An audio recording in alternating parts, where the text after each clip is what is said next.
অনেক দিন আগেকার কথা। শিমুলপুর গ্রামে বাস করত এক ডাইনি। তার ইচ্ছে ছিল চির অমর হওয়া।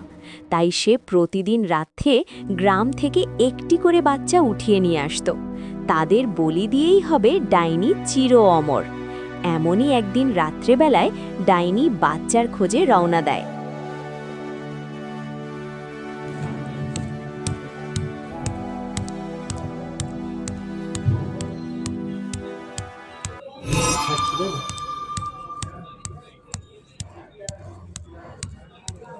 এরপর ডাইনি বাচ্চার খোঁজে একটি ঘরের ভেতরে প্রবেশ করে। ডাইনি ভেতরে ঢুকেই দেখে একটি মেয়ে ও তার মা ঘুমিয়ে আছে। এরপর ডাইনি বলে, আরে এই তো পেয়েছি, এই মেয়েটাকে বলি দিয়েই হব আমি সবচাইতে শক্তিশালী ডাইনি।